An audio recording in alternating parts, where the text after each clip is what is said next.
Hi, my name is Lissa Bern, and I will be talking today about STEM, my career as an engineer at Collins Aerospace.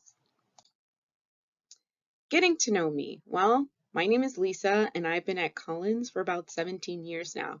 I'm an engineer, a wife, a mom, a daughter, a sister. I'm an aviator.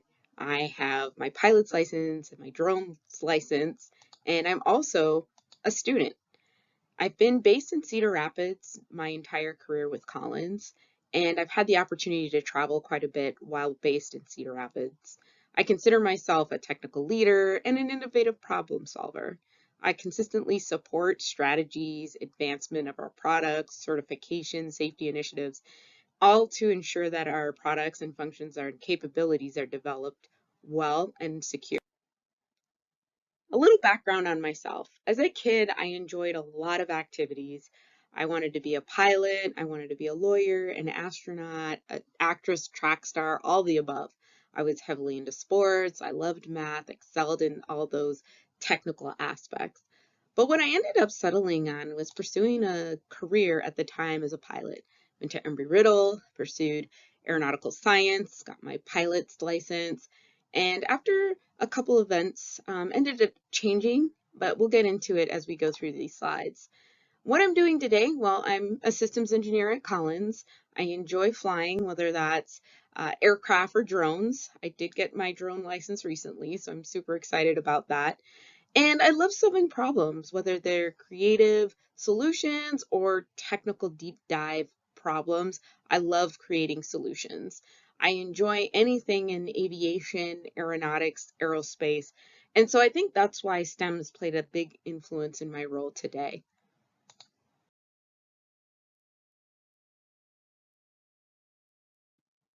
So, what was my journey like, and what is the industry and business like? Well, right now I work under the Mission Systems, which is primarily our military and defense products. I work with customers across the country, across the world, both internal to Collins and external. My career path. So, how did I get to where I am today? Well, it was not a straight path, it was all over the place. I started my career as a pilot, I flew, and then September 11th happened, which made me realize, do I still want to do this as a career? And I had an opportunity to go study some more and earn a master's degree, which I did in safety. It fit well. I had the flight experience and I wanted to more how to keep products, people safe, and I ended up doing that. And there was an email that came out that said that Rockwell Collins was hiring right when I graduated, and I had applied to multiple airlines and other companies and visited and sort of said, I'll try it. Let's give it a try. And here I am 17 years later at the same company. So it's definitely been a little bit of a whirlwind in my career. I didn't always stay in the safety engineering side of things. I did want to understand more of our products and how that fits into ensuring the safety. So I ended up going to the systems engineering path. That was interesting. It was different from safety, but I got to see a lot of how things were built and developed in some of the processes. Once I was done with that, I ended up going to quality rotation. I was selected to support a new initiative, and that, although I didn't know anything about quality, I learned a lot in the 9 months I was there, and I really used that skill set on and off in my career. As I was getting into the point of going back into systems engineer, I noticed that there was a new job opening for an aircraft certification engineer. I wanted to get the answers that I wanted, and no one could answer the questions for me. So I ended up going over to our aircraft cert, where they do flight testing of our products in and out of the Cedar Rapids Airport. So that was a great opportunity to get hands-on. And with my flight experience, I was able to help support. And I also did flight analyst support as an engineer under the certification team. I realized pretty quickly that that was all of 10 plus years in the commercial side. And of course, it's not that I was bored, but I wanted to try something different. I ended up going to our government side. I figured I've got the skills, I know what the processes are. So I thought I had to learn something completely new, but it was great. It was a challenge understanding different words and how they're used and different ways to do things. But it was interesting because I led a team that was technically a lot more advanced than I was from the products they work on, but I was able to bridge that gap with some of the experiences I had had in the past. So that was a great opportunity. Today, I have been in the government side of things for the last 4 years, and in those 4 years, I was program chief on a big drone program, or otherwise known as UAS, which is Unmanned Uncrewed Aircraft Systems. And that was different because everything I had worked on before was products in the airplane and a flight crew. Now with drones or UAS, it's products, yep, it's on the aircraft and it's on the ground, but the crew's also on the ground. So it presented a different challenge, and I was definitely open for that. I think moving forward, that's sort of where I'm settling in, adding elements of automation and autonomy, which I really enjoy. So as you can see, it's not a straight path. I just keep plugging away and learning new things, and I encourage you to do so as well. Some of the experience that I had, I realized that it's work and passion. There's a balance.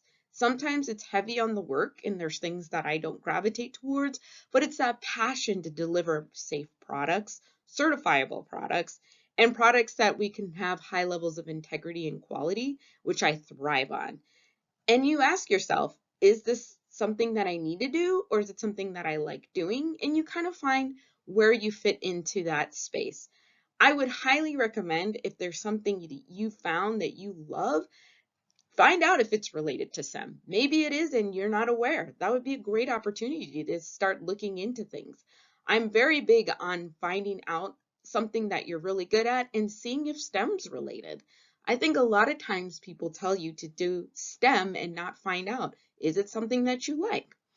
I look at a lot of the experiences I've had as an engineer in my career as challenges and opportunities. The challenge is we need to fix this or solve a problem. But what's the opportunity? How do we make ourselves better at what we're doing, solving problems faster, but also having that level of integrity?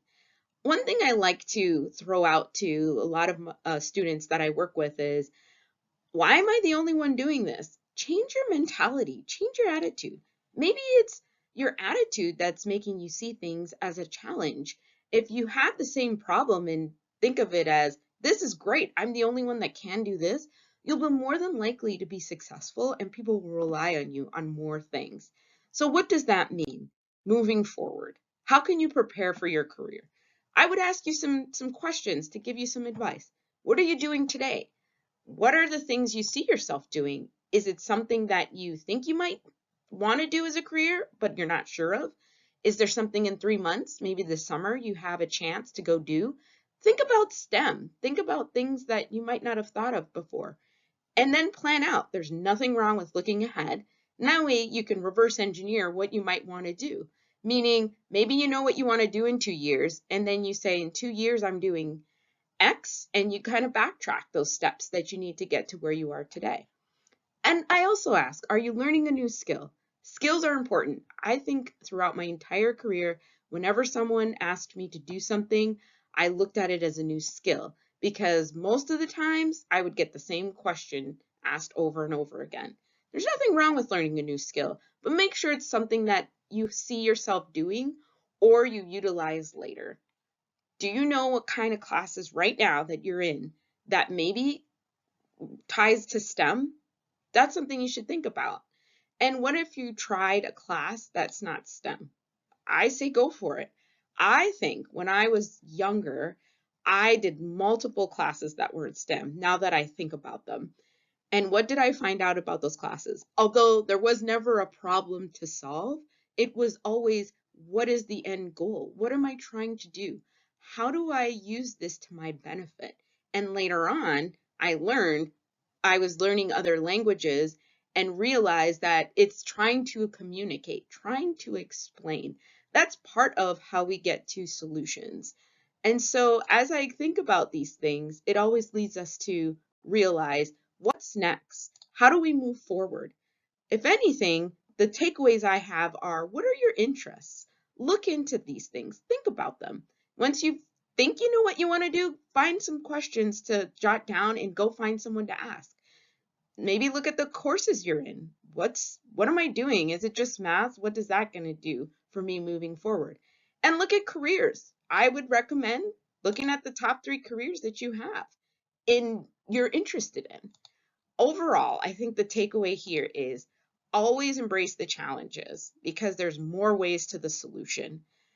Second, also evaluate your interests. What do you enjoy?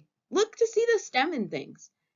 3, keep learning something new. I always advocate for learning. And remember to always ask questions. That is the one thing, as I went through my career, I continuously ask questions. And lastly, I challenge you to see this glass. Do you see it full? Do you see it empty? Is the glass sized right? Or is the glass where it needs to be? Thank you all for listening to my background and skill set and what I did with my career. If there are any questions, please contact me. Thank you.